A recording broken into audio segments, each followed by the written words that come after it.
plausible. It is still plausible. Like, it's not counted out.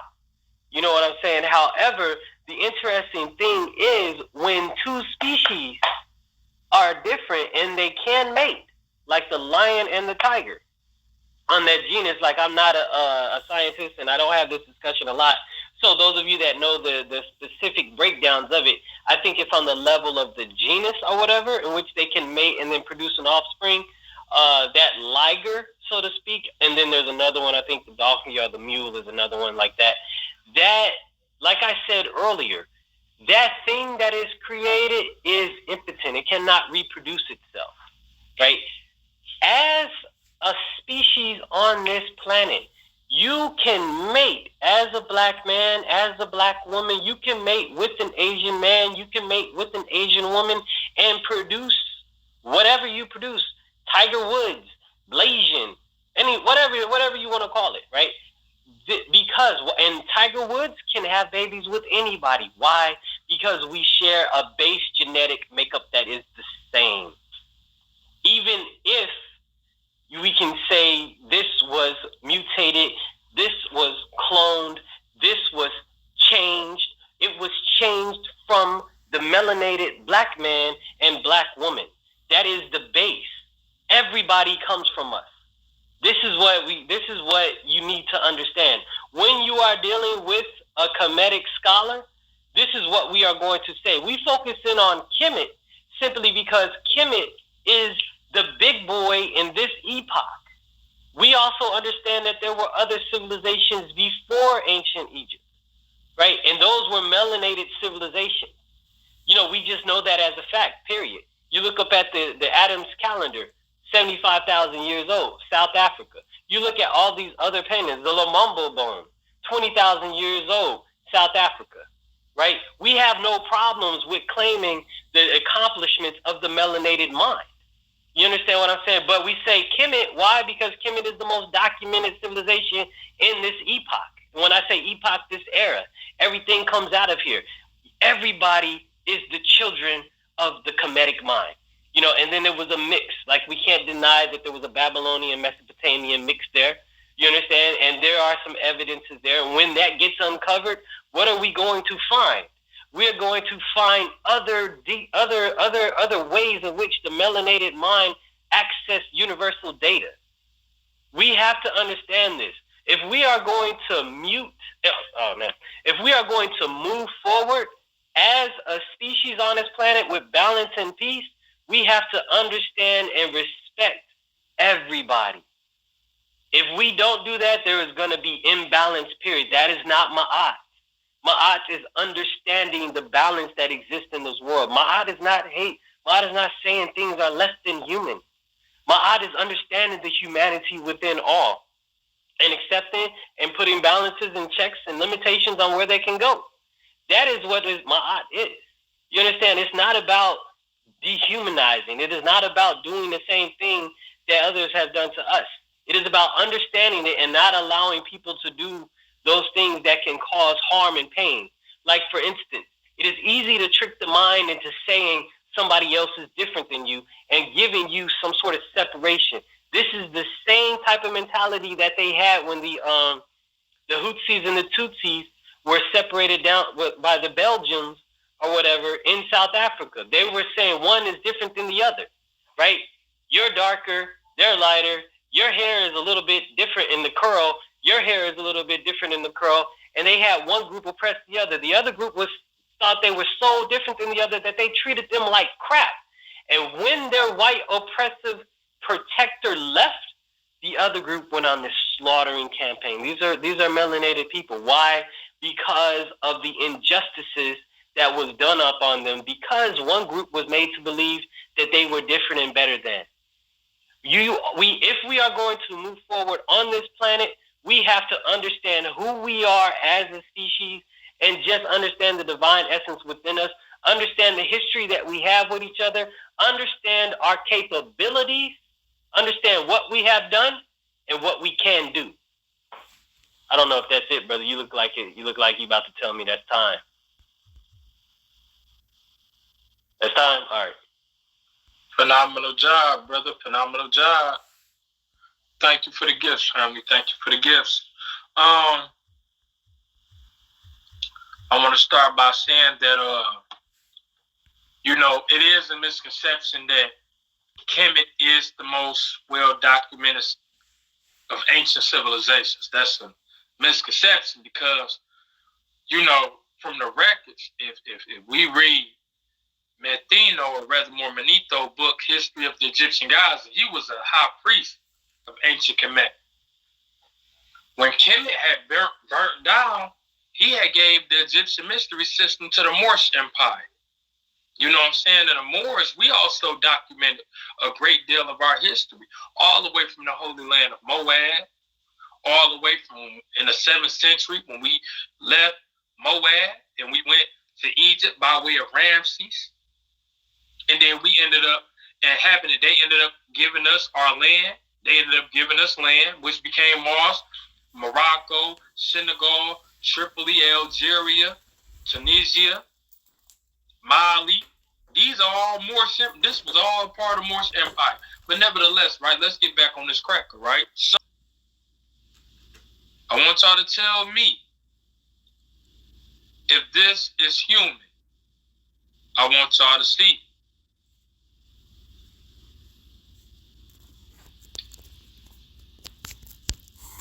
Tell me, people walking, if this is human. Let's get to it. Let me flip this camera so y'all get to see what I'm seeing.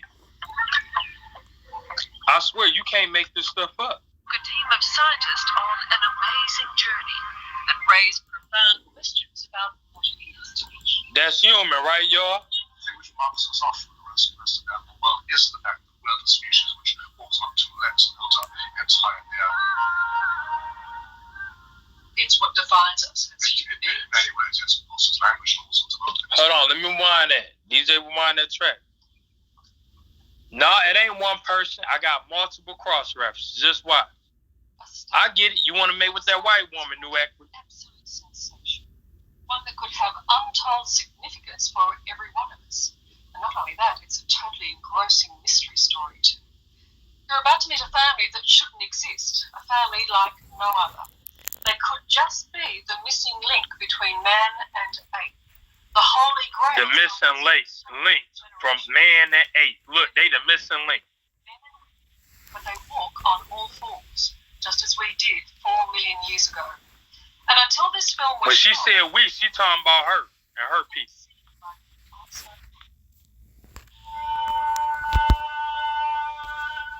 A remote village in Turkey. Here, hidden from the world, lives an extraordinary family. Hold on. Now, this is a remote village. This is a remote village in Turkey. Y'all know what's by Turkey? Caucasus Mountain. Goddamn, Caucasus Mountain is by Turkey, y'all. Look. And we ain't talking that gabba gabba. Whose very existence could rewrite the evolution textbooks. It was really fascinating. Here are humans doing things that they're not meant to be doing. For the past year, their existence has been known to just a handful of experts who have been sworn to secrecy. When I heard of it myself... Look, the people were sworn to secrecy not to talk about them people.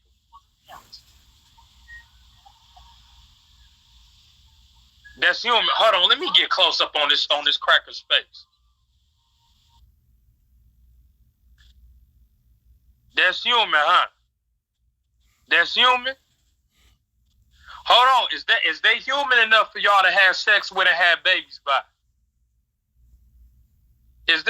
Is this human enough for y'all? Look, brothers, would you mate with her?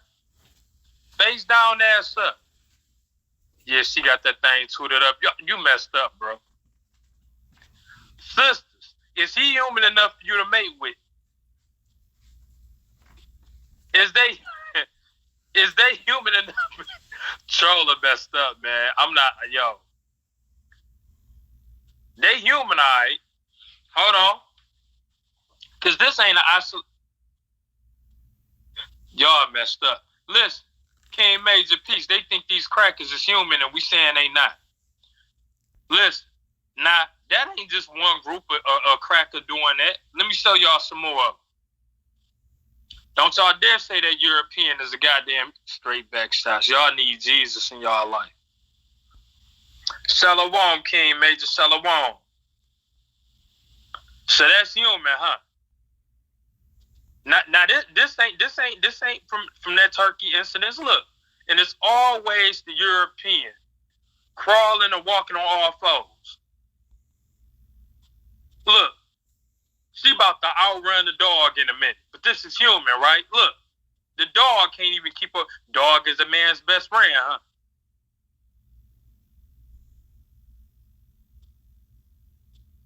Y'all really believe these crackers is human, huh? I ain't making it up. Look at her. Her ass got hops. Look.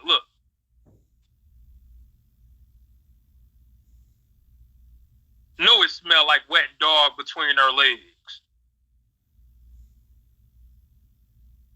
Knew it smelled like goddamn wet dog between her legs. That's human? I'm asking y'all, is that human? I show y'all this, right? They're very good athletes, but they're not human. That's what I'm saying.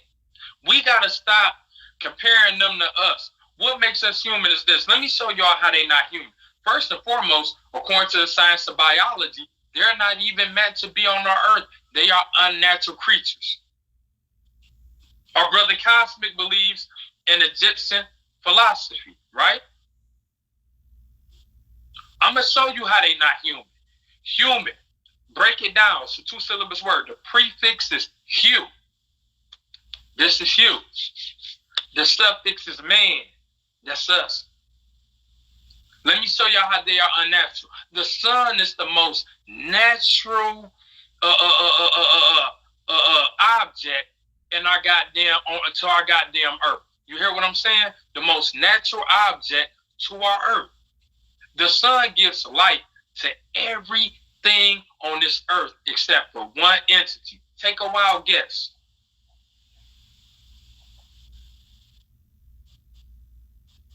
Take a wild guess. The sun gives light to everything but gives death to one thing that don't belong on our earth. Take a wild guess. That goddamn cracker. They ass go outside, they ass go burn. They ass go burn. Listen, check this. Our goddamn earth is hell for them. Why you think they got biker groups called Hell's Angels? Huh? The European know he don't belong here. No, he don't belong here. He got a goddamn biker group called Hell's. Look. Because he's burning.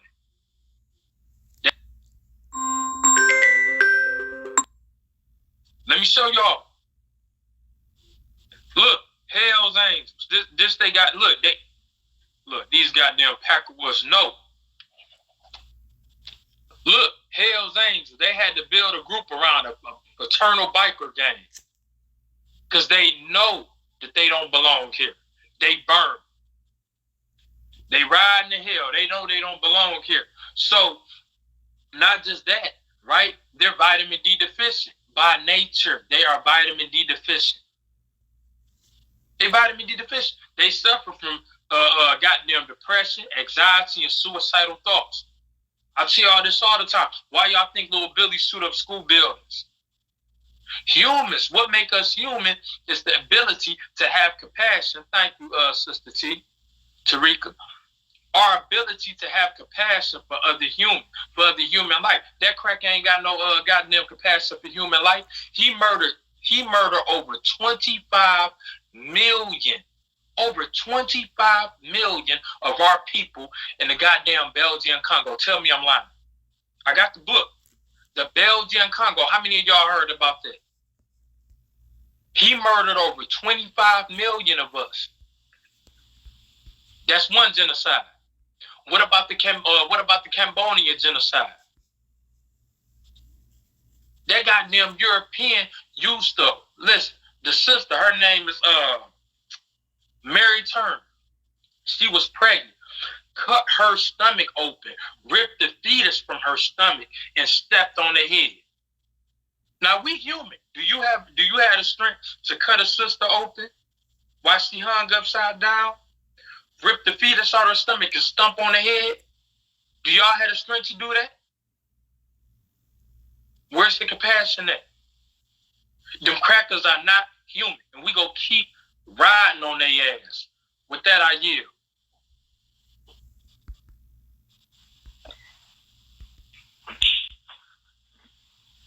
All right. The mind is what controls behavior. The philosophy and the thoughts that you have in your mind determines the heights or the depths to which you can go, right? Now, what is known is that on this planet, you see everything that the brother so far has been sharing with us, I'm not disagreeing with, except the people are not human portion. And then all of these, Dr. Bobby Wright, the psychopathic racial personality, get it, read it, understand it. It's a brief synopsis of something which I'm going to explain when we talk about Leopold, the King Leopold and the Congo and the massacre there.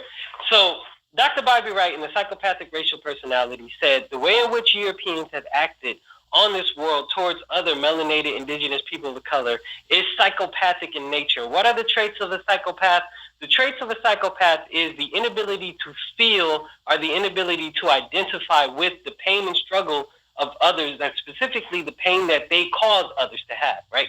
And so there is, like, I will agree, there is like a genetically racial unsaid, system that they adhere to. So when within the psychopathic racial personality, within the traits and behaviors that they agree with, it is okay to commit genocide upon other melanated brothers and sisters of color across the world. It's okay to give smallpox to the Native Americans and to wipe them out. It's okay to enslave and to dehumanize and treat other melanated beings wherever they find them. It's okay to go to war and be at war with other European nations, but drop the atom bomb on a Japanese nation. Why? Because the Japanese nation is more melanated than the European nation. And thus, it fits the psychopathic racial personality complex to destroy the melanated people, but not the European people. They're at war with Europe, but drop the bomb on Japan. Why? Because that is the more melanated person.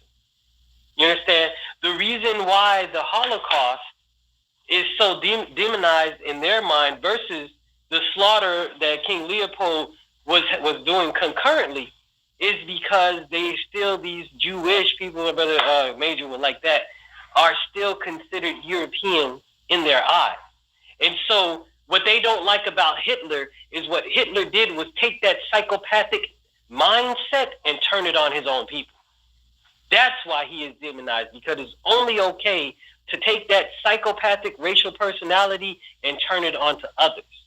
Now that mindset, however, the reason I brought up the South African genocide of the Hutus and the Tutsis is because when you have a mindset of hate, when you begin to dehumanize other people because of different characteristics, you can eliminate them. I got on this app and I remember having that conversation. It doesn't matter what you say. You can have tribal warfare and say we're different than them. As a matter of fact, today in Ethiopia right now, there's two groups. I forget their names right now, but one group is the Tigrinya and the other group. The Tigrinya typically are the light-skinned ones. They're the ones in power. Right, Rwanda.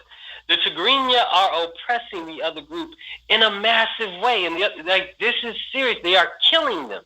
When you create this division and say people are other than and less than human, it gives you license to kill and murder in a mass level. Maybe not you. You know what I'm saying? Maybe not you. But then you get other people who say, let's kill them all. F them, so on and so forth. You know what I'm saying? They're less than human. They don't deserve to live. It doesn't matter the color of the skin that rhetoric comes out of. When it influences feeble minds, those minds will follow along, period. Because there's a group think that all humans have. It's like a mass psychosis. You know, when you're in a group of people, there's just this go along type of feeling that happens. And that they are really popular for this happening too. Like that mob consciousness is something that they get, that they do. But mob consciousness is a part of the human psychological makeup. They are, according, now let's take the, you know, that's Francis Cress Welson's theory of color confrontation I talked about earlier. Dr. Bobby writes, I forgot what I said earlier. A psychopathic racial personality. Now let's talk about Sheik Diop's two cradle theory, right? Within the, and let's even talk about spiritual cultures, right? Spiritual culture is always talking about overcoming the ego. The ego within man has the capacity to do the most depraved things, right? On a mass scale, we're talking about what other Europeans have done to people, but on a minute scale, anybody can do these things to any one person. We cannot say that we have the exclusive right on morality and ethics simply because of our melanated skin. That is a sickness, and that is untrue. If you believe that, you are a fool. If you think just because a person is black that they are morally righteous and conscious, that is the worst mistake you could ever make. If you believe just because a person is Asian or white, this is their automatic reference, then you are wrong, period. Right? We must develop a culture of consciousness. We must develop a culture of righteousness. We must develop a culture of intellectualism where we know what people are capable of regardless of color. And we must cultivate the higher aspects within themselves. There is the divine essence, this universe, the noon, the waters upon which the Spirit of God traveled. That is what we all are. That is what all of the ancient civilizations try to tell us. I don't care if you want to say, well, their human evolution came from monkeys. Whatever. They still have a divine consciousness within them. Where is that divine consciousness? That consciousness is the same consciousness that is digesting their food. Whenever the food hits the palate, this is regardless of race. Whenever you have a salty thing hit the palate or whatever, there's a chemical signal that is sent to the brain that produces within the body, you know, the correct chemical composition of acid and whatever other chemicals that go on inside your stomach to decompose the food and then to break that food down into its mineral components to feed the body what it needs so it can do the work that it needs to do. That is part of the divine consciousness within man. That doesn't matter if you're black, white, Asian, the monkey people walking around that you show on the all fours, the same consciousness is going within man. This is the Matian consciousness. This is the Ra, the Asar consciousness within man that you are to tap into. Now, if you're not attuned to that and you're eating and you're doing all sorts of things that show that you are separate than other people and that you somehow feel different than the universe, like you are not attuned to the universe, then of course you're going to have things like mass slaughter and destruction. And brother, am I over time? You got 30 seconds. Well, 28. And the black man is gone. God damn it, you better know it. Oh, it's you. Yo, I'm enjoying this. I'm really enjoying this for real, straight like that in. So. Yeah, this is a good build. Yeah. So I want to say this, right? Thank you. I appreciate that, family. Thank you. So I want to say this, right? Check this. We could go on now and say, from what we perceive, right, our perception today, right, that white people are human. But when you dig off into their origin, thank you to Real McQuay, thank you. When you dig off into their origin, they are not human. Let's break this down, right? Because what a lot of people don't know is their origins are recorded in history. Their origin is recorded in history.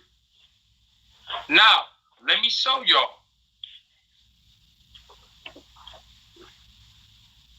I would agree with the brother that a portion, right? I'm slightly agree with the brother. right, and slightly disagree. A portion of the Caucasoids come from us, but not all of them come from us. Now let me show y'all. I'm gonna show y'all the reason why the Europeans said they didn't want niggas reading. Y'all remember that, right? The law? Niggas shouldn't be able to read. Y'all remember that?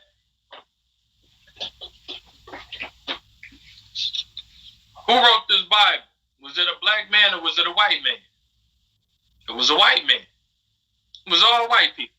Who authorized it? King James, white man. Let me show who's on the front cover. A white man. I don't see no Negro on there. Let's see what they say about their own selves.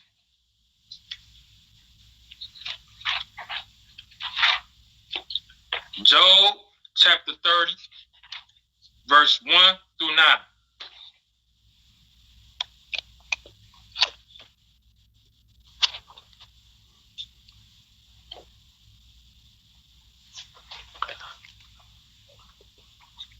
But now they make sport of me, men who are younger than I. I'm going to highlight some key points for y'all that I think should be of grave importance. Who are younger than I, whose fathers I would have disdained to have set with the dogs of my flock. Fathers, the dogs of his flock. What could I gain from the strength of their hands? Man whose vigor is gone through want and hard hunger. They was hungry as hell. They gnawed the dry and desolate ground. They pick mellow in the leaves of bushes and to warm themselves the roots of the broom. Damn, these niggas was out cold. They were driven forth. They were driven out. I'm sorry, y'all. I'm reading from my phone. They were driven out from among men. They were driven out from among men. They sought after them as after a thief. And the gullies of the torrents, they must dwell. In holes of the earth and in the rocks. Now that's the caves right there, y'all. That's Freddie Flintstone and that's Wilma right there. That's bedrock. Didn't that European always tell you? When he got tired of his woman, what'd he do? He created a man cave. We know it ain't no such thing as a white person, but to say the argument, we call them white today. We know that. Now, look, younger than I and dogs in my flock. Even when you go inside the Quran, you got Surah 18, chapter 18. Look.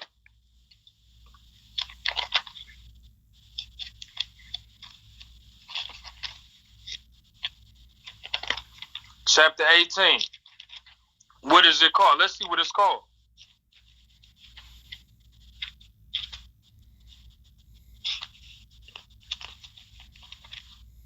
Chapter 18 in the Quran is called the cave. It's called the cave. Now let's see what it says. We go right here. It literally says right here in black and white. And thou mightest see the sun when it rose, decline from their cave to the right, and when it set, leave them behind on the left, while they were in a wide space thereof. This is of the signs of Allah. He whom Allah guides is on the right way, and whom he leaves in error, thou wilt not find for him a friend to guide aright. Look, and thou might think them awake while they were asleep. And I'm going to show y'all artifacts to back this up. I'm going to show y'all artifacts. And thou mightest think them awake while they were asleep. And we turned them about to their right and to their left with their dog out scratching his paws at the entrance. Y'all see that? A dog is a man's best friend. Now let me show y'all, because both the Bible and the Quran talk about these people in the cave with that damn dog. And we see today Europeans going to jail for having sex with dogs, right or wrong. How many of y'all seen them damn Peckerwoods go to jail for having sex with dogs? Bestiality. Huh? Come on, let's speak truth. How many of y'all known them to go to jail for bestiality?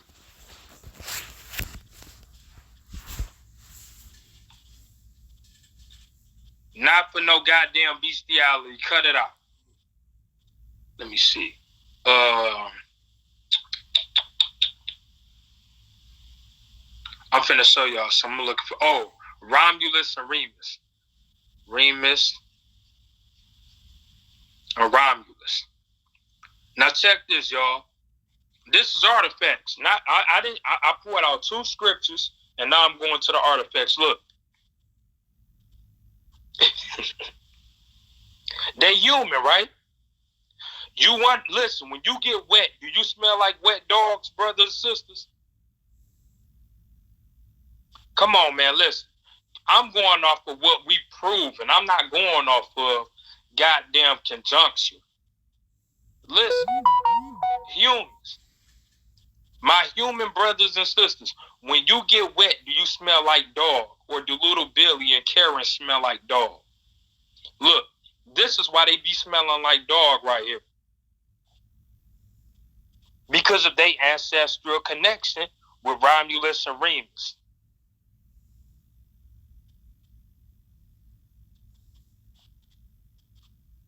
This is just why they smell like dog, right? Rhesus monkeys, exactly. Rhesus goddamn monkeys. But see, we don't want to admit that these Europeans is not humans. I'm telling you, they ain't human. I'm showing you artifacts. This ain't no makeup stuff. Look at him. Look at that goddamn dog. Come on, man. We got to stop with this. We got to stop saying that these people is human. Hold on, let's go to bestiality. Let me show y'all something. How many of y'all remember that one film where that European woman had sex with a horse? Y'all remember that growing up? If you ain't seen it, you probably heard of it. Europeans, women having sex with horses.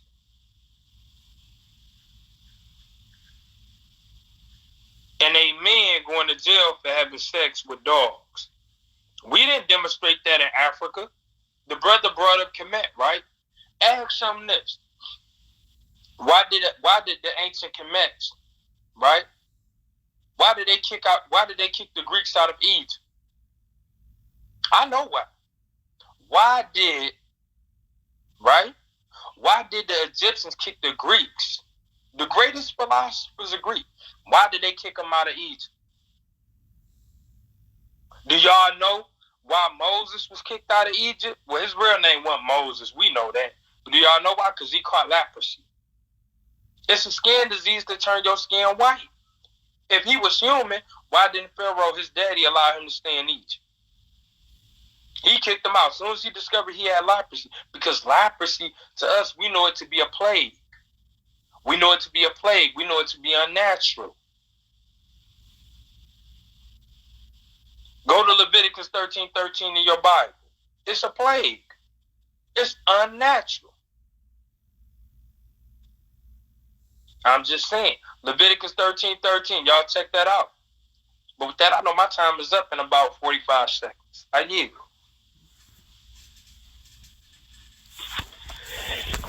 Okay. So in none of the conversations thus far have we shown that they weren't human, but just you've discussed adaptations or mutations or changes, which is, as I said earlier, is the most natural thing in human society. As a matter of fact,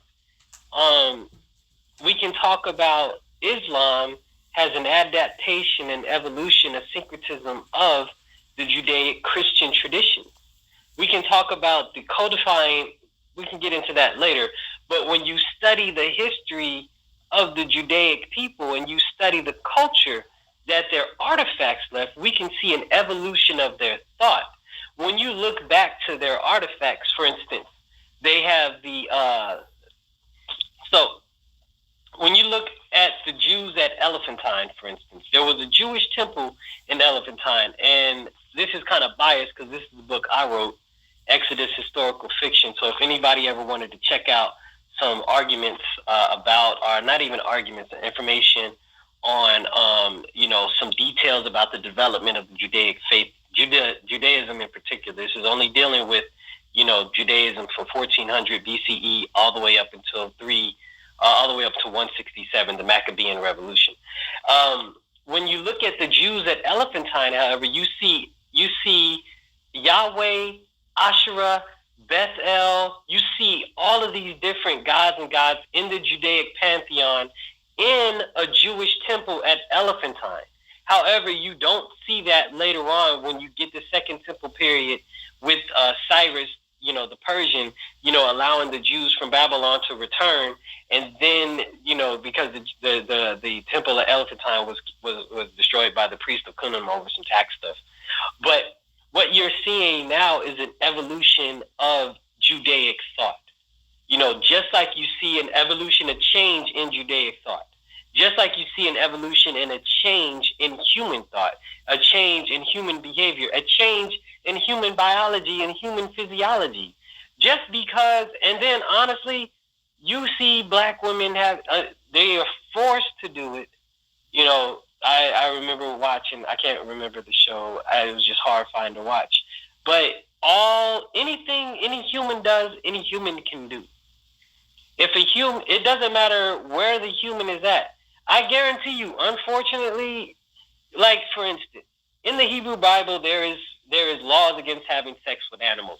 Why? Because they were having sex with animals. And if we are going to say that the original Hebrews were black, what is that telling you? There were black niggas having sex with animals. Period. Humans can do what humans have done. If a human has done it, it has been done before. So I'm not going to sit here and tell you that there's utopian societies within melanated world.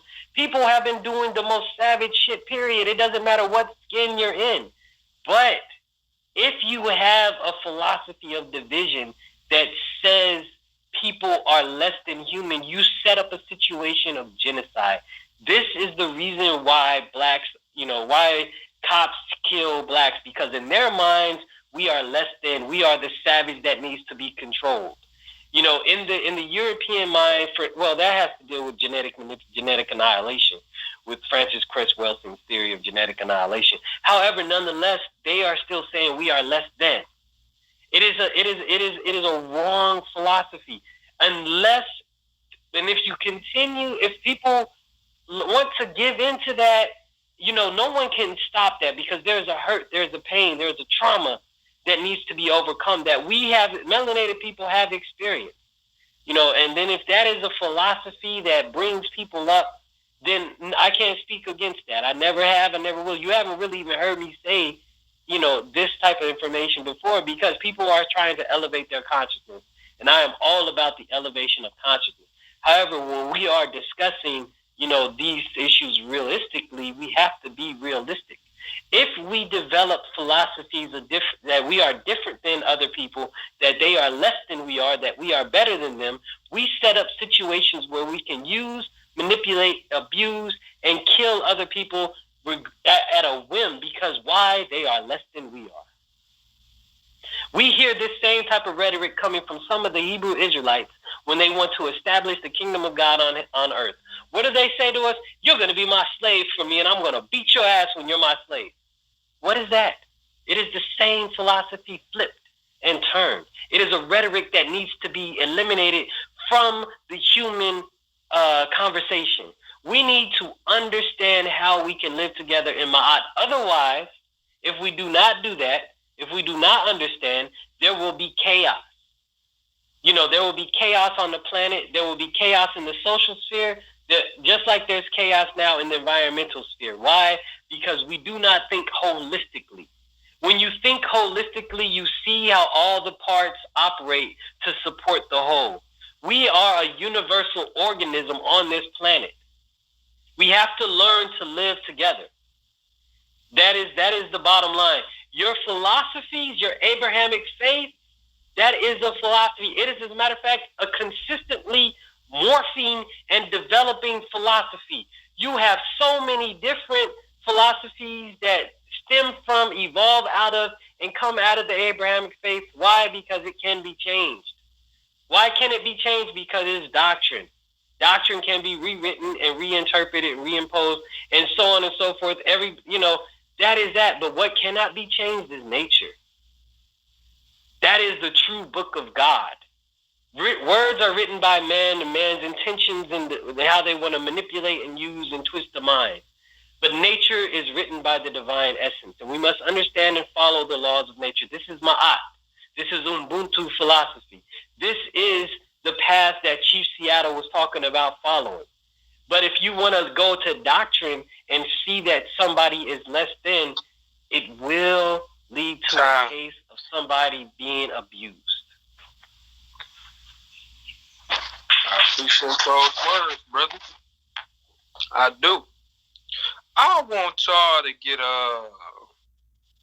a look at this, right? Because we be so quick as a people, and I'm generally speaking, right? Because if you leave it up to me, I'm going to tell you that European ain't nowhere near human.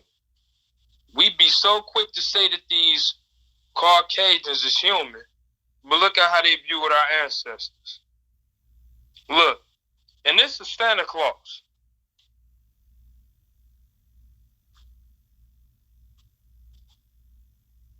We have this slave mentality to see them as human when they didn't see us as human. Look at this. Let this sit on your soul. Ho, ho, ho. Merry Christmas. Look at it. All right, let's get off into it. Check this. They still human, huh? They still human? Let's get closer. Hold on. Hope nobody gets it confused calling us that again. Look at this. I know you niggas want to have sex with a white woman. I know you want to listen.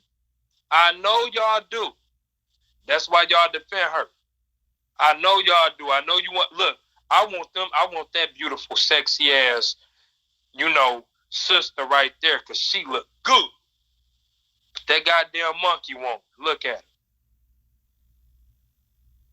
Look at it. Monkey lady. She look like she taking care of monkey business right now. Look. But she human, huh? Huh? She human? She human. All right. Just like this monkey. You save this monkey down. That monkey got the same pale skin as her. Got the same pale skin as her. He got the same flat lip. Look, check this. Got the same flat lips that she got. Even got the same flat ass. They both got a flat ass. But let's go deeper.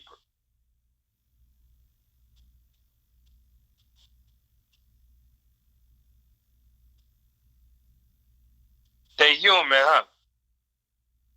They human? They human. Would y'all mate with them brothers and sisters? Sisters, would you mate with him, and brothers, would you mate with her? Now let's see what the scientists say.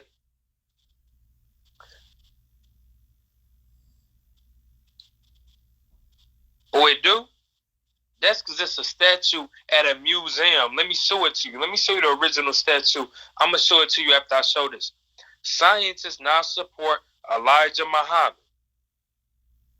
Elijah Muhammad's story of creation of Caucasian race around 6,000 years ago. They know for a fact it's true. Hold on. Let's pull up the pictures.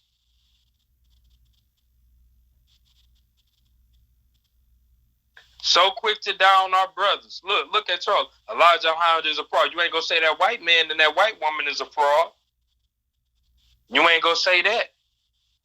You niggas, listen, you love that Caucasus Mountain creature. Love it.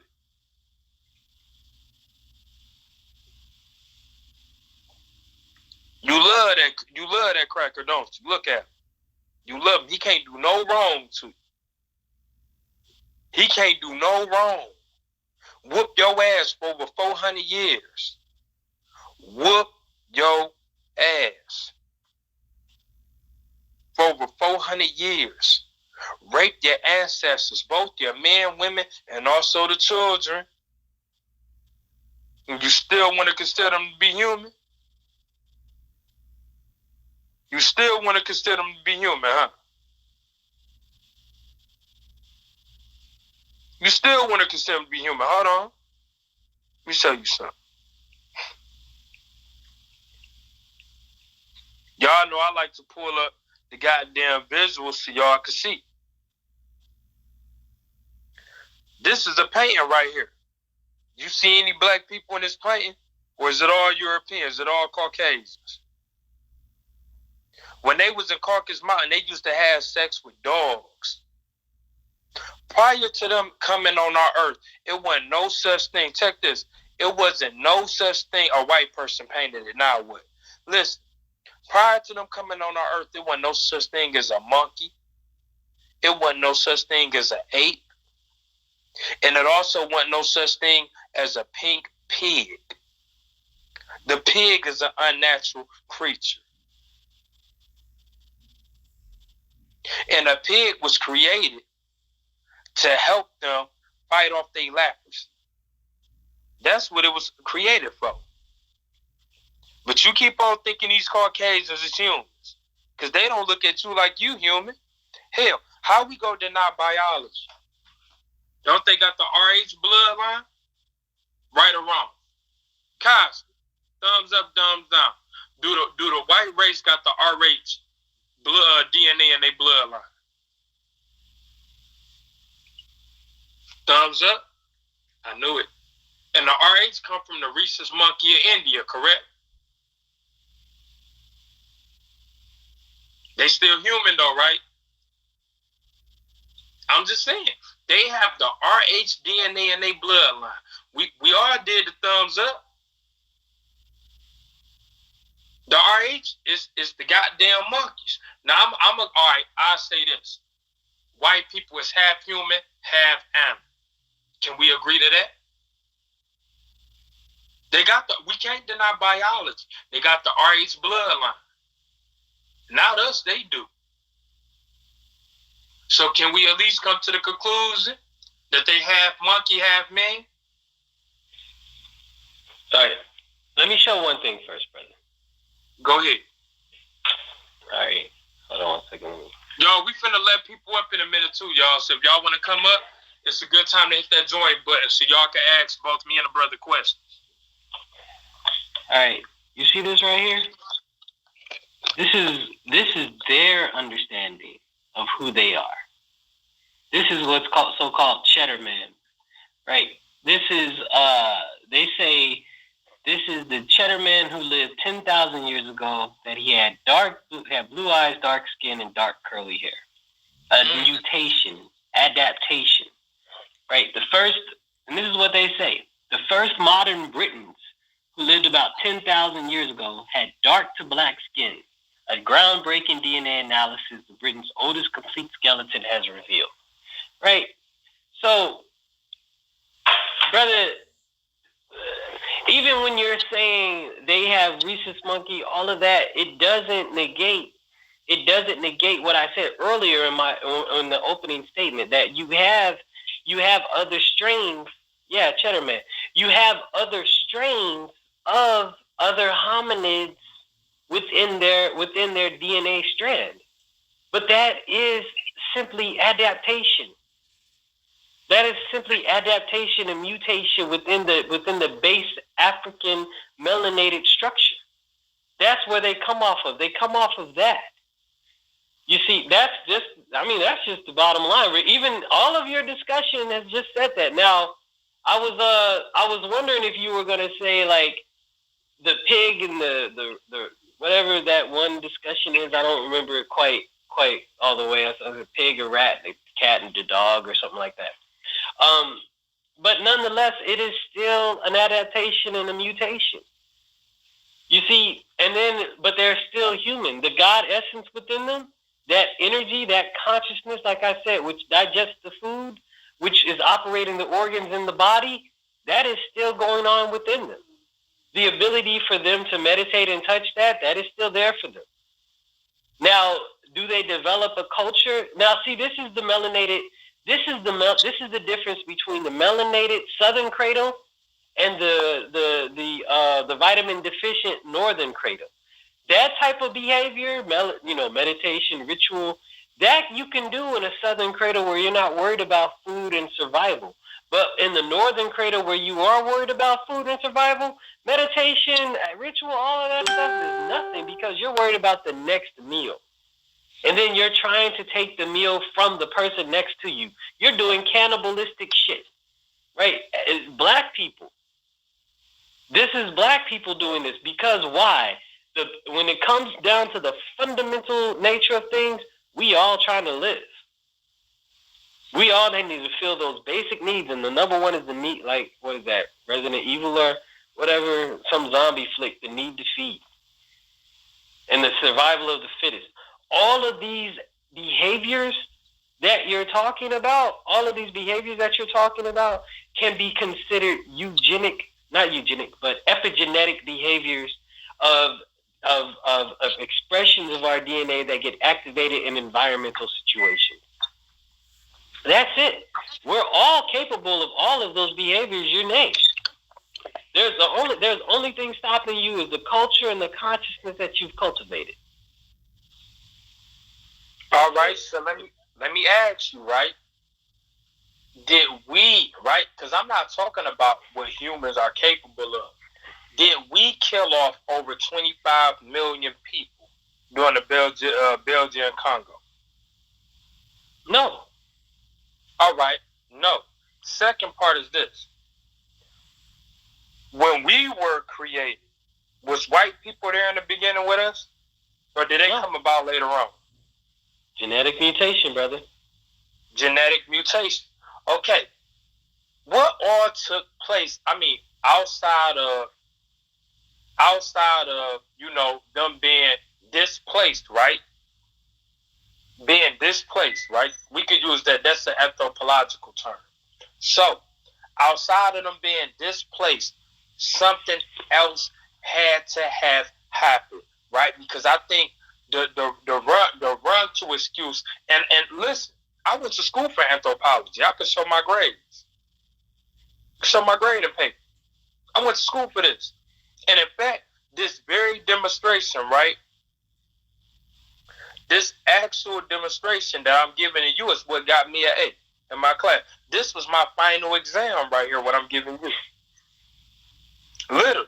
So, what I'm asking you is this. What else took place for that mutation to happen? Because there was more than one mutation.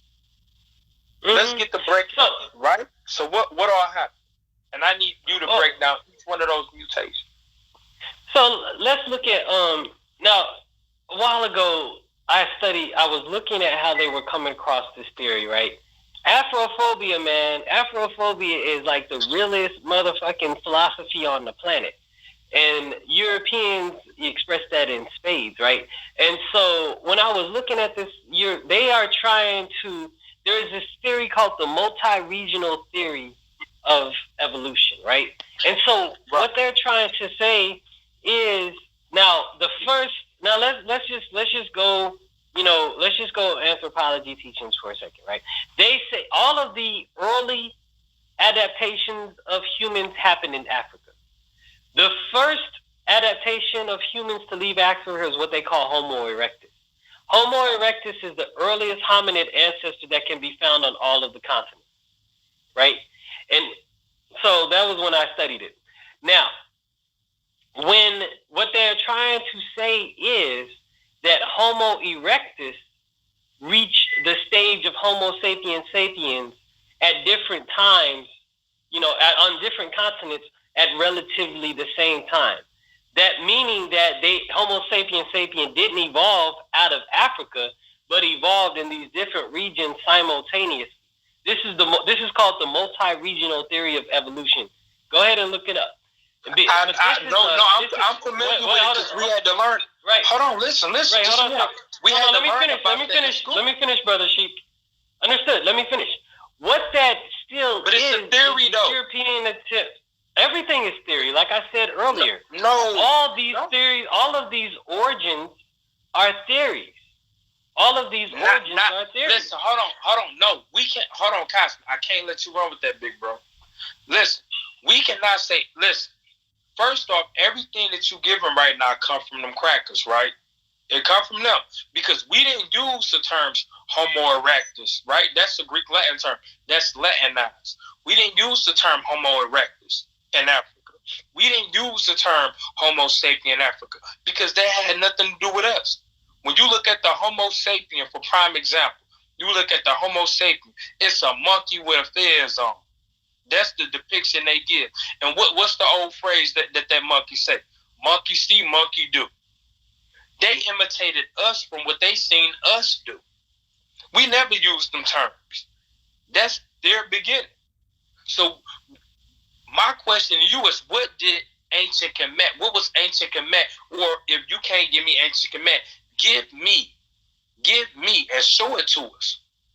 What was the African perspective on these crackers? Because we using European demonstrations at this point now. What was Africa's perception on this? Now, what I can give you though, so this is it. So in this conversation, this has to be accepted.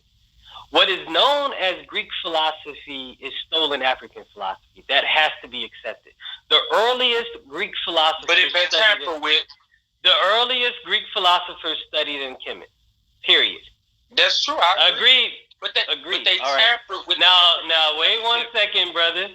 Wait 1 second. Just listen. Don't say it like it was just so. You know, white people Thales, saying the truth. No doubt. Thales was one of the first Greek philosophers in 641 BC to go into Kemet. Thales went into Kemet and studied. Right? He went to Kemet. He went to a few other nations, and then he studied. And when he came back to Greece, he opened up his own school of philosophy. Right? The first Greek school of philosophy. Right? That's just like this little boy, nature boy, going off and reading Avatar theory, which began to be created in 1963, and then reading a couple of Greek philosophers and going and get these young minds and be like, "Yo, this is my joint. I'm the dope shit." Right? That's what Thales did. Right? Thales went to Greece and did the same thing. Who went to study with Thales? And Anaximander. Right? What did Anaximander say? Now, when we're looking at Thales, and Thales was one of the first ones to talk about. Thales was one of the first ones to try to take the mythology. Yes, this is stolen legacy. Thales was one of the first ones to try to take the mythology and humanize it. You know, stop saying it was gods and give it into elemental phrases, right? So, and Anaximander ended up saying that all beings evolved from, he said fish because he was saying we had to have come out of water. But essentially we're looking at what is going on are the conversations that the students of the Kemetic priests are having. The problem is we don't have this type of detail related to Kemetic philosophy. And when you said earlier, what we have is written in documents, not Manito's work. Manito's works is late. No, Sheik, you have to stop cutting me off, brother. We cannot have a conversation. But Khazmik, let's be honest, though. Well, let me finish this one point. Go ahead. Let me finish this one point, then. I won't go off on a tangent, right? So then what we're looking at is, we're looking at the philosophy, the students talking about what the teachers are teaching them. People trying to understand the evolution of humans on the planet. But they're not saying people are different. They're just saying this is the way they act and these are the reasons why. Sorry about that, y'all. I'll try not to do the tangent joint. I want to say this, right? There's no way we could say that ancient Kemet didn't document it just because we didn't know it. You mean to tell me that the ancient Egyptians, right, who invented paper come from papyrus, y'all. Papyrus. You mean to tell me that the ancient Egyptians did not document these crackers and their origins? Because I'm going to tell y'all something, right? Kemet comes from the Holy Land of Canaan. They was in Canaan first. The father of the goddamn, right? Check this, y'all. The father of the goddamn Egyptians, and really Egyptian is a goddamn Greek term. The father of the Commissions, right? Name was Ham. Ham is the father of the Hamites. Now, they come from Canaan. You mean to tell me that these Caucasoids was driven from Canaan and it wasn't documented? It wasn't documented, right? Let's just say that we didn't come across the information yet in our course of study. Let's just be honest, right? Because it's a lot of stuff I don't know, and I just like, you know what? I haven't ran across that yet, but I'll look into it. But let's not give a definitive response, right? Let's not give a definitive response and say, you know what? It's not documented in Kemet. Yes, it is. Our ancestors kept record of everybody coming in and out of their lands. Everybody. So you know damn well Kemet got the history down pat. So let's just start being honest about those things. That's all I'm saying, right? Them Europeans are not human. Listen, why you think Europeans get the origin of white people? I already showed that. See, I just showed that. I know exactly what you're talking about. Check this. Hold on, I had lost my thought reading the comments. My bad, y'all. Listen, so wait, brother Sheik, hold on a second. Let me go. Go ahead. So the one thing I know we do have in ancient Kemet related to foreigners is the instructions of from the instructions to marry Kare, where it's the 12th dynasty pharaoh instructing his son on how to deal with a certain people. And he says this, I just have this memorized. I'm trying to find it so I can tell exactly. It says, lo, the miserable Asiatic. He is wretched for the place he has been. Bare of water lacking food. He fights since the days of Horus. Right? That was what our ancient Kemetic brothers and sisters thought of the people coming from, the Caucasus Mountains. He said, lo, the miserable Asiatic. Let me get the rest of it for you. But in reference to how we interacted with them. But then, honestly, I'm going to be honest with you, man. The basis of the Kemetic civilization was black.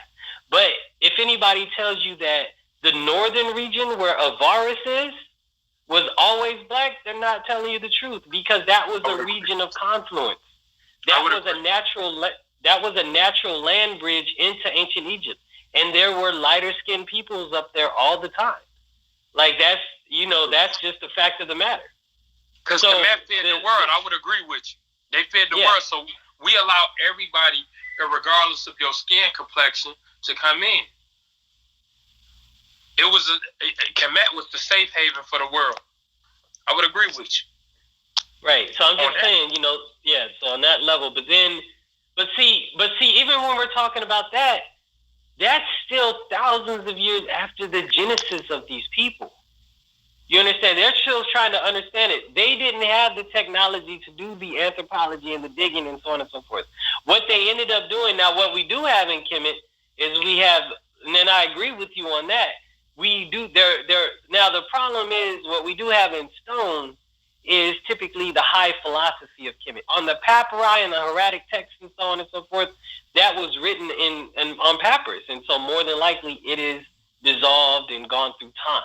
So that's why I'm saying we don't have that. I'm not saying they don't document, but I mean, so far we haven't found it. What we find more of is when we go into like the later period, like the Greek Demotic magical papyrus. There we begin to see kind of like the spiritual practices of the Egyptian people more, but then we have the Greek, influence and the Romans still at this time, but this is a more authentic expression of what we're looking at Egyptian practices. On the walls of Kemet, we can't really ascertain very well, what they're talking about on the walls. In the medical papyrus, for instance, you have like specific prescriptions for what to do. If the eye is hurt, here are the herbs you do, here's what you wash, and this is a ritual, right? And that's in the medical papyri. So we know that they have more detailed documents. We just have to find those papyri and translate them. That's it. All right, bet. So, like I say, right, I have shown that white people aren't human by way of their dictionary. The Webster's dictionary is in black and white. In the dictionary, it says the root word for human is homo. Homo means man. When you look at the etymology of the word homo, you have humus. Humus is the dark organic material found in the soils of the earth. So by way of their own words, they aren't human. And this is why they give themselves weird nicknames like bear, right? And they call a woman, they call her a cow. Oh, she's a cow. Y'all heard it before. They know they aren't human. But our people who suffer from crackatosis, right? We want to make them human. We want to make them human. And they're not. As I said, listen, as the old saying, if it walk like a duck and it talk like a duck, it's a duck. And when you throw water on them Caucasians, they smell like what, y'all? Type it in the comment section. What do white people smell like when you get them wet? Do they smell like humans? What they smell like when they get wet? Oh, y'all want to answer that, huh? Y'all want to answer that? What that goddamn cracker smell like? Dog, what do white people smell like when they get wet? If it walk like a duck and it quack like a duck, it's a duck. So if it smell like a dog, then what is it? I said leprosy. Goddamn dog, diggity dog, Snoop Dogg, goddamn Scooby Dooby Doo dog, Clifford the Big Red dog. It's a goddamn dog, man. But speaking of leprosy, oh yeah, you believe in the Bible? I'm gonna let you go. You believe in the Bible? I'm gonna let you go. Parts of it, right? We pulling people up if y'all got questions and comment section. If y'all got comments. You got a King James version on you, bro? Yes, sir. All right, pull up 2 Kings 5 for me. 2 Kings 5. Give me 1 sec. Yeah. What about number 1? You believe in the Bible? That would be a no. Oh, okay. You think it's a white book made by the white man, right? You said 2 Kings. What chapter and what verse? 2 Kings 5. Go to verse 27. You say what, brother? Go to verse 27. Verse 27. Yeah. You know the story of Naaman, you know, the leopard that went to Elijah to get healed. Elijah told him to go dip in the water. I'm going to read it, brother. I'm gonna let you break down your own scripture. You hear me? All right, go ahead. So, verse 27 says, peace, Shefanu. Shefanu, what's up? It says, the leprosy of Naaman should cling to you and your descendants forever. And Gazi went out and leper with skin like snow. That's all they saw. Oh, thank you, sir. And what it say? So God rearranged, broke down his molecules and took the melanin out of his skin and told him he was going to be white forever and his descendants, right? That's what it says, right? Brother, go ahead and teach on, brother. This your time. Go ahead. So, to me, this is like the first white man. Because we was all black, you know? We came from dirt. What color is dirt? Dirt is black. This is the first white man. Why did God make him white like a leopard? Because he went and took the gifts that Naaman was going to give to Elisha for healing him from his leprosy. But Elijah told him, no, we don't need your gifts. Just go back and tell other people so they can be blessed too. But instead, Elisha's servant ran back to the king, to this warrior, and told him, no, give me all your gifts. Elijah said, yeah, you can give him. Elisha said, yeah, you can give him his gifts. So he received all the gifts of that king or soldier and went back and hid it. And then went to his master Elijah.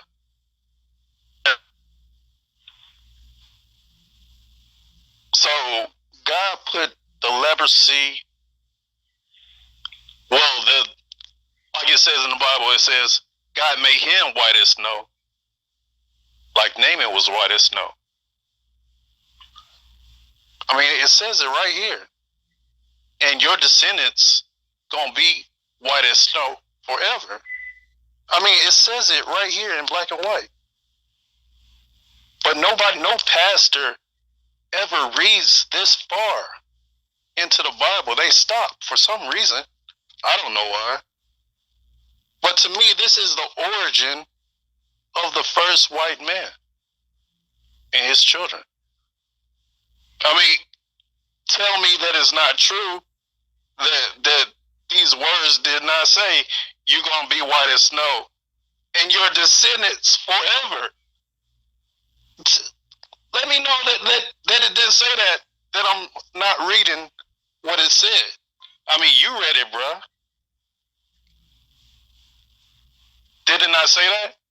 Or did I misread?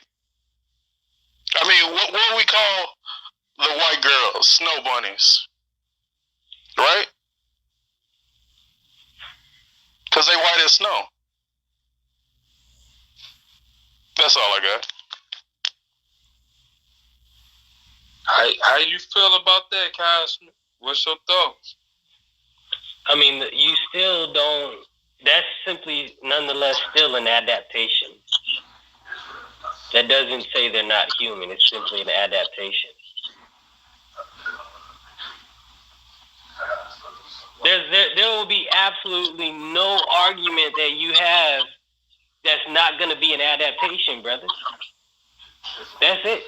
Regardless of how you say, where they come from, what they did, how they act, so on and so forth, whatever you say, like what Francis Cress Welsum said, that the European is xenophobic, meaning they have a fear of the other.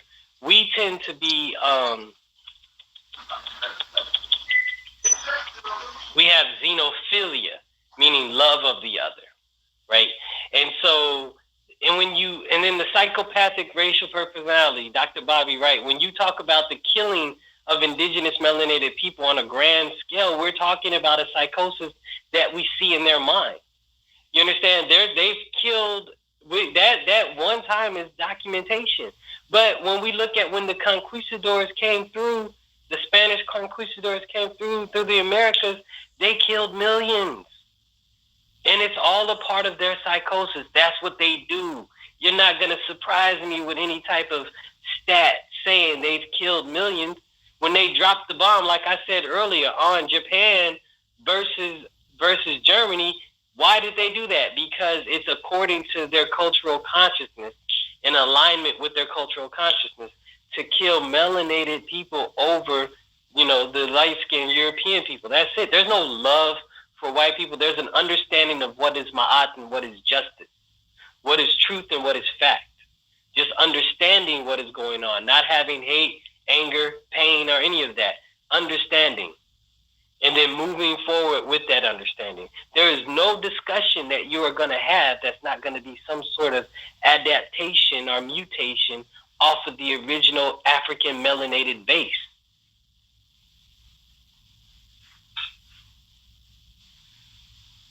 All right, absolutely. I'm with. Listen, I would have listen. I wouldn't dare disagree with the adaptation demonstration, but I look into the other aspects of their mutations. How did the other mutations come into be? Because it wasn't just one mutation. You know, we ain't just talking about the skin. We talking about the hair. How did their hair turn? I mean, they don't even have hair. They got fur. But then when we look at the fur, but brother, when you see the fur and you think of adaptation in the cold environment, that'll keep the body warmer. We don't need as much because why? That'll keep us hot in a hot environment. I mean, we can look and go through these adaptations and see why they exist. We can even talk about the adaptation of human behavior. Why don't they have a problem with killing on a mass level? Because in their evolutionary epigenetic environment, they had to kill. They had to kill on a mass level just to survive. They may have even eaten each other. Who ate each other?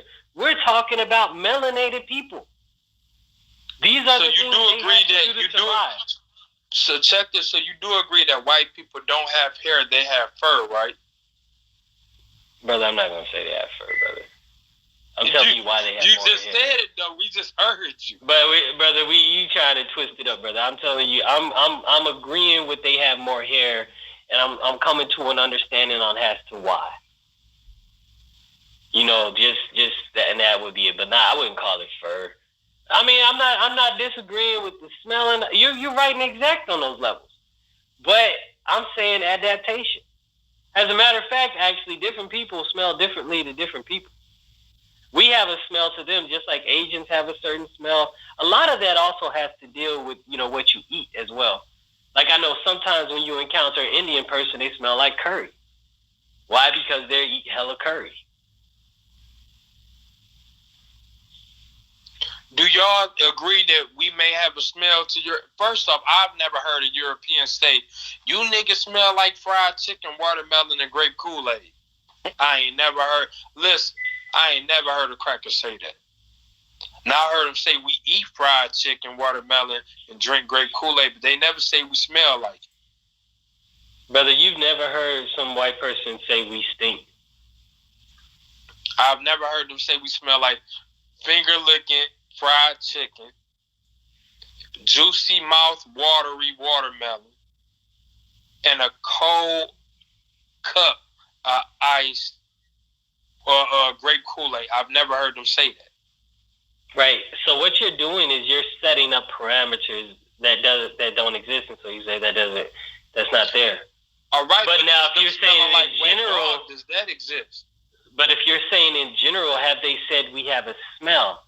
See, and I said maybe. I said perhaps we do. Now I'm asking you, I'm asking you to go into your memory. That's not true. Can you say an Indian has a smell, a Chinese person has a smell? We ain't talking about them, though. That's No. That's the but what we're doing. Fallacy you just committed. No. That's not a fallacy. What I'm trying to say is, if there are other people, other groups that have certain smells, isn't it a possibility that we have certain smells to other groups as well? Beloved, listen. All right, you going off of what could possibly be. You going off of a possibility, right? It's a possibility we may have a smell. You going off of that? That's a possibility. Facts is them crackers smell like wet dogs. This is a fact. It ain't a possibility. When Becky with the bad hair get the crack of her crack ass out that water, she smell like wet dog. These are facts. They grow hair like dogs.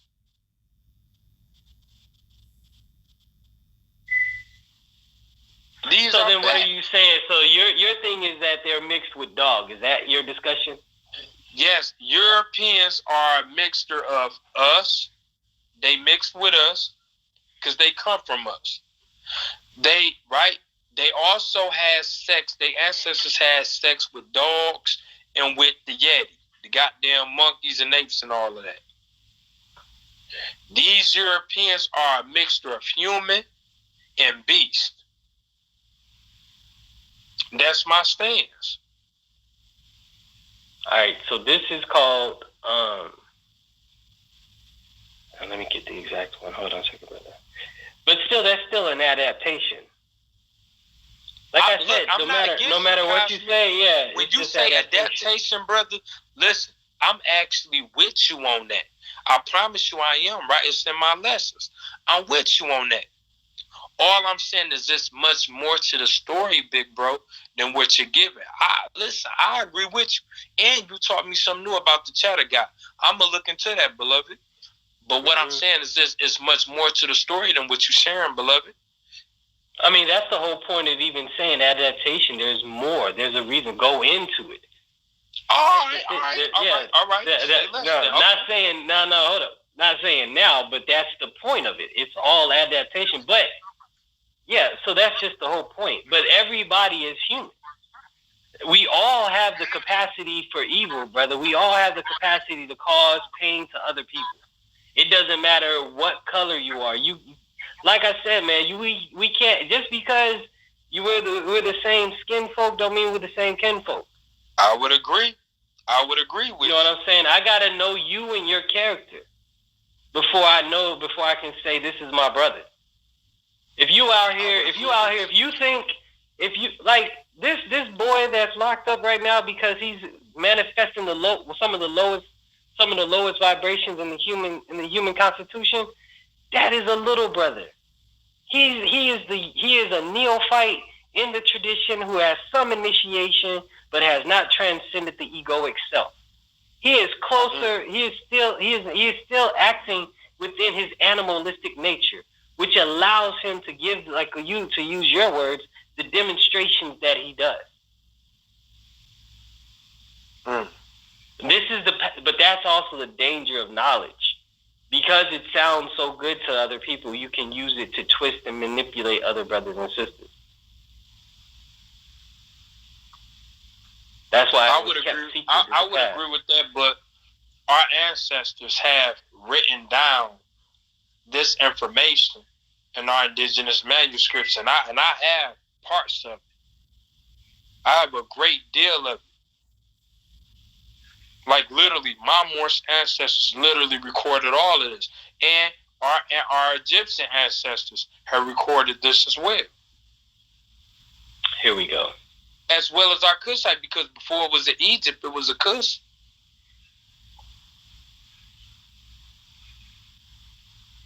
You don't think our Kushite ancestors had recorded this as well? Mm-hmm.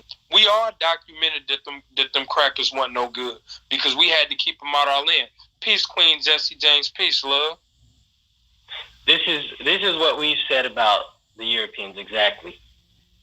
So this is instructions to Mary Carre from this translation, like him.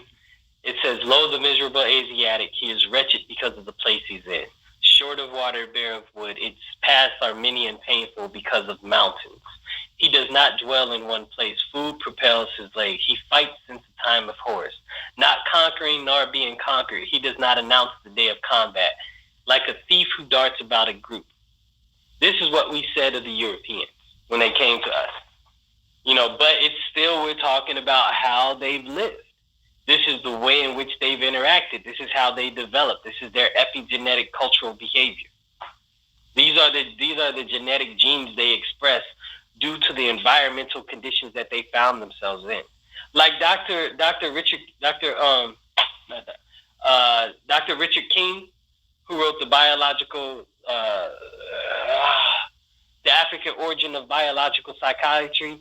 There's only one race on the planet. There's black to black white. But there's no such thing as a black race. So by him saying that makes him not credible. wasn't black before. You calling Dr. Richard King? Wait, Dr. Richard King, African Origins of Biological Psychiatry, not credible? Listen, if he's using that's the term, interesting. Beloved, check this. If he's using the term black, he's not credible. If he's using the term white, he's not credible, beloved. There was no such thing as a black or a white person before slavery. This could be proven. And I'm going to give you a timeline. Prior to April 1st, 1774, the Continental Congress meeting over here, there was no such thing as a Negro, black, color, African American. Let's go deeper, right? Prior to the Whig Party meeting in 1865, it wasn't no such thing as a white person.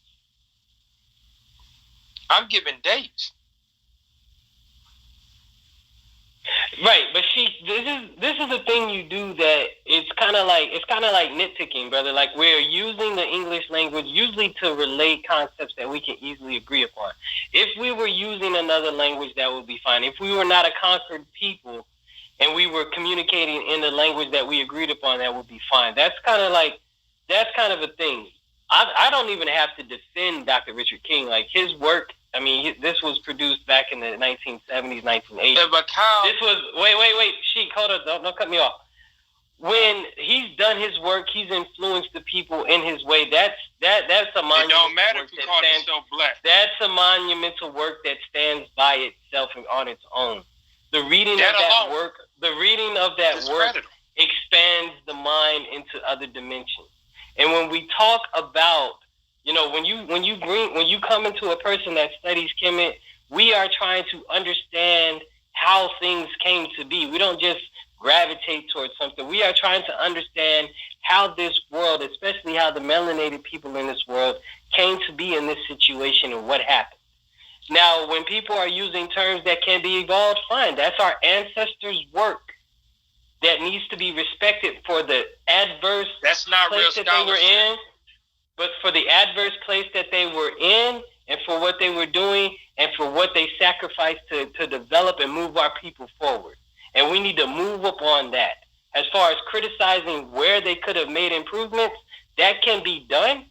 That can be done, but still respecting them for standing up for the development of our people against extreme odds and oppression. So you can dish it, but we can definitely say, I'm not even going to say what's not scholarship in reference to other discussions I've heard. I'm going to say that the work that our people have done in order to move our people forward should be respected and can be critiqued. That's not bringing our people forth if you calling our people if you still calling our people black, because you still holding them in mental shackles and social shackles. Black is a status that was meant to keep us back. This is why we haven't evolved into nationhood, because so-called scholars still want to keep us in a black mind state. This is why black people haven't made no progression. None of us could say that we as a people have made progress. We can't. And why? Because we still don't have an identity. We don't have a national identity. Now, Brother Sheik, all I'm going to say is I'm going to challenge you to read the book and critique it for that. Like, this is somebody that his work stands on its own. He's influenced hundreds of thousands of our brothers and sisters in a positive manner to move us forward. Like, that stands on its own. I mean, it sounds good, but listen, let me ask you, right? With all of his works, right? What did he build for us? Forget a book, right? What did he build for us physically? And why would you ask that question? I mean, because you. Why are you trying to wait? No, Khazmik, you see, that's a false equivalency. When you are trying to judge, wait.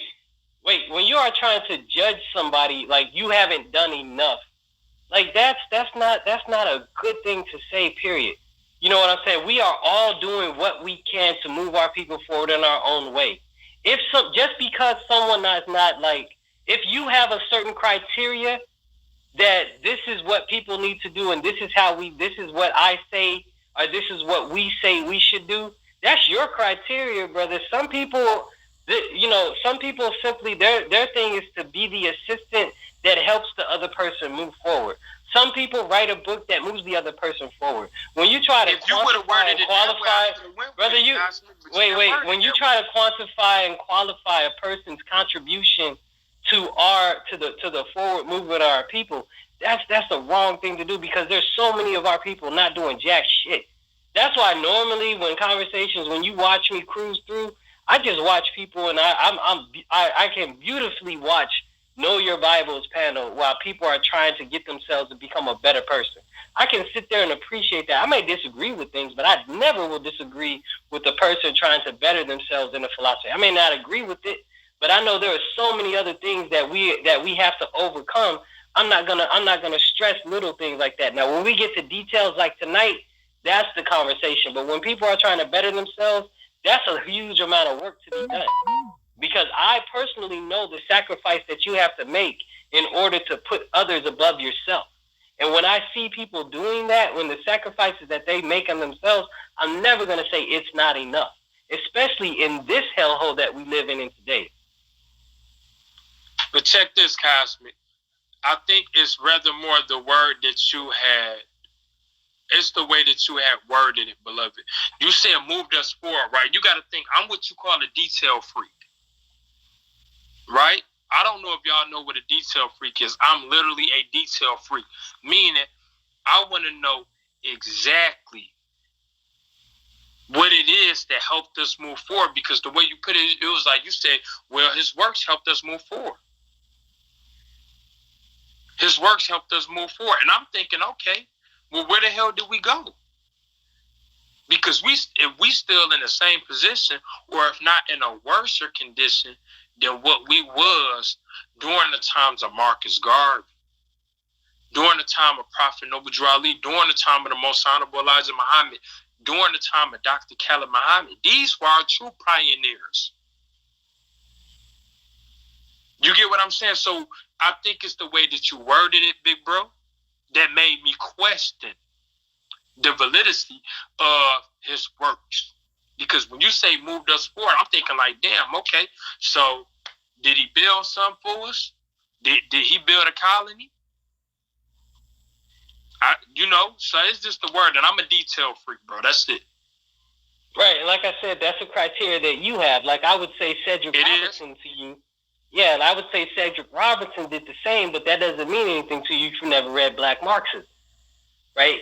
Because this is intellectual warfare. You know what I'm saying? Hold a second.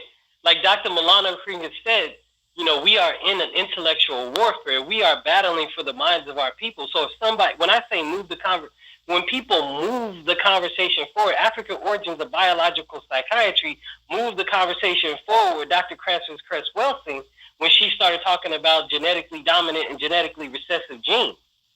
Those conversations need to be moved forward, but they can only live inside the minds of people that hear them, and then move them forward to create other institutions. It is simply a stepping stone.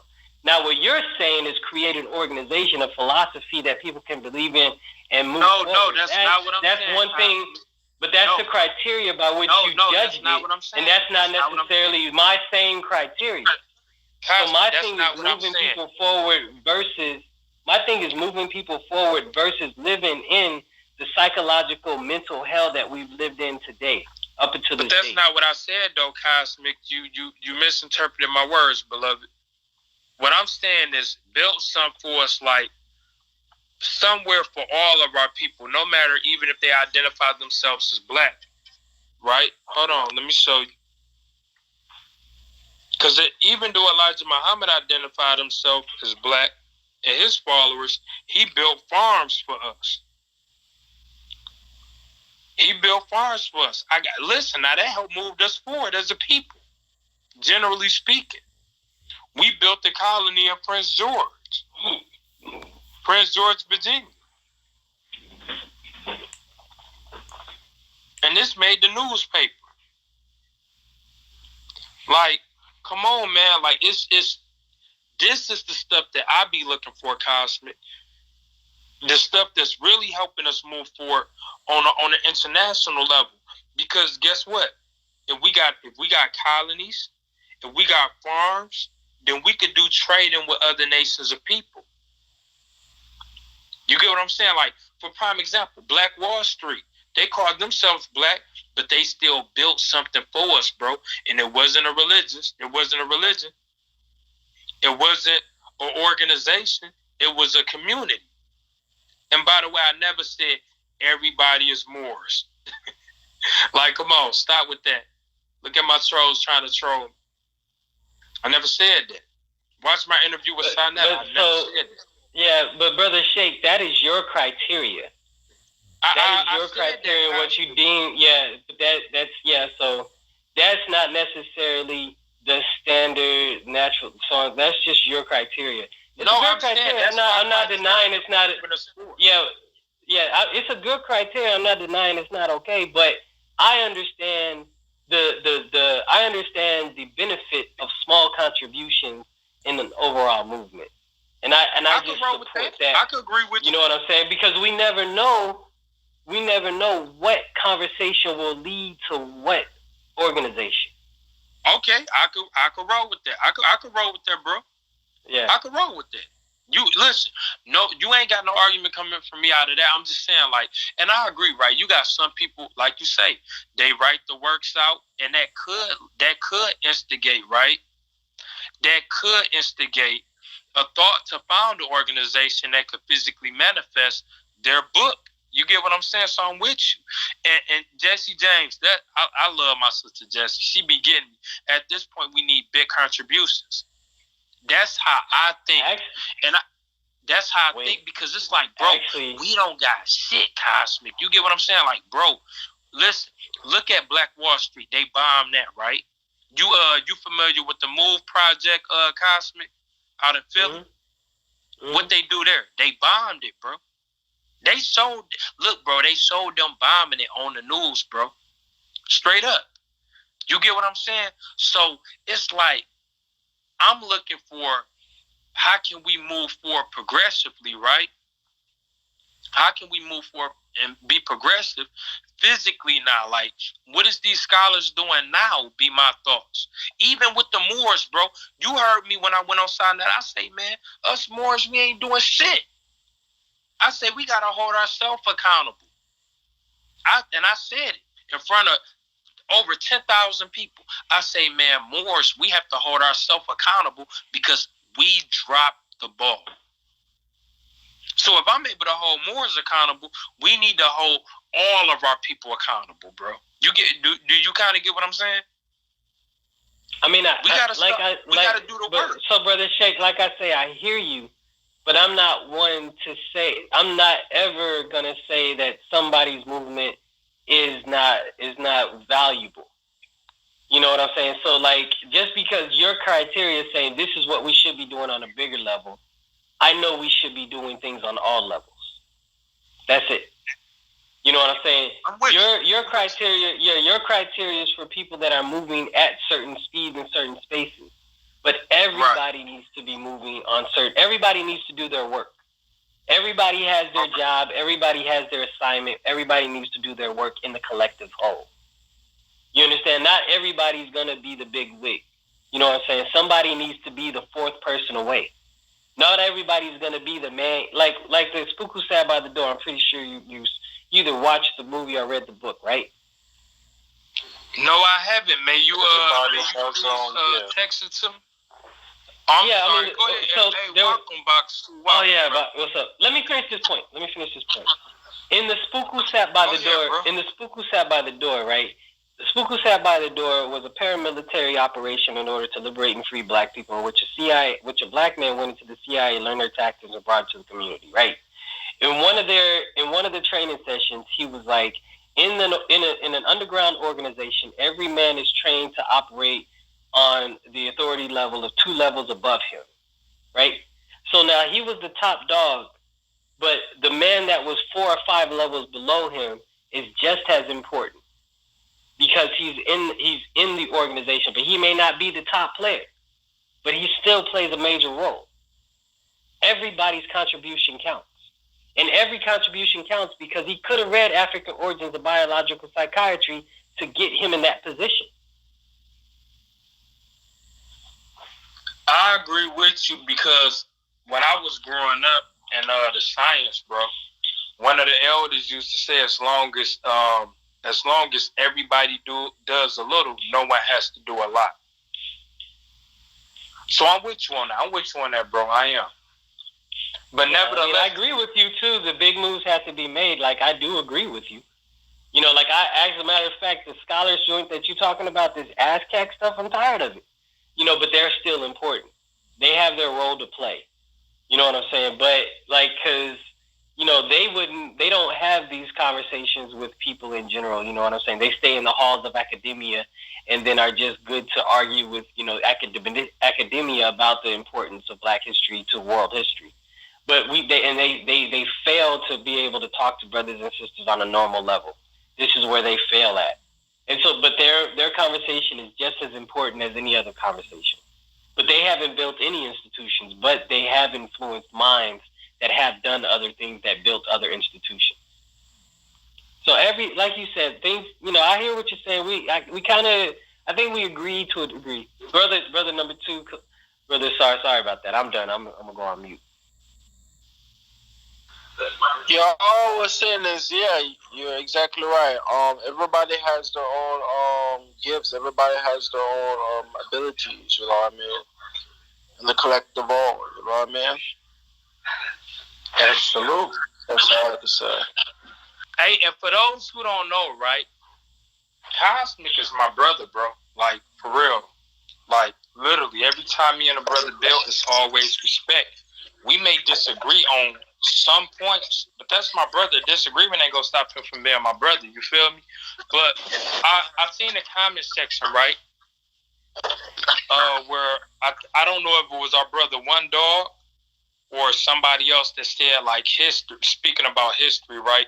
And people keep talking about history. History is important, y'all. I'm not saying that we should be stuck in history. I'm not saying that, right? But I think that we do need to study history and learn history, right? That way we get to learn from the mistakes of the past of our ancestors. And that would determine, you know what I'm saying, our present and how we build towards our future. But I mean, that's my thought. You know what I'm saying? That's my thought. I could be reaching for straws, but I feel like history is important. I do. What's your thought, Khazmik? What I'm starting to realize is, you know, history allows you to understand how a thing came to be. You know, it gives you greater clarity on how it, because, like, we have a lot of these institutions in our lives that have this mystical origin, right? Somebody, if you don't have a base of knowledge on things, someone will say, how did Christianity come to be? Somebody will say, oh, it's always been because this is how it is. You know, God made it like this, and the third, right? But you study it, you begin to realize, well, it had a specific start date. You know, it has a specific date in which it did not exist. There were other things. So then there's a context to the situation, and you can begin to explain it. This is actually, you know, this is the power of the Abrahamic faiths, actually. Abrahamic faiths are extreme ancestor worship faiths. You know, they don't say it in such a way, but there's a big reverence for a group ancestral consciousness. Jacob is an ancestor. Abraham is an ancestor. Noah is an ancestor. And it's like, this is what our ancestors did. There's a connection, you know, to the ancestors and their actions, and this is how you should act. You know, it's taking that concept and really codifying it. You know what I'm saying? So then it becomes, what they're doing is they're making history the basis by which you should live your life. And so it becomes important for you to understand. This is the power of history. Just even looking at how the Abrahamic faith has used that power to help form and guide their religious movements for the last couple thousands of years. I mean, history has got power, and it is extremely important.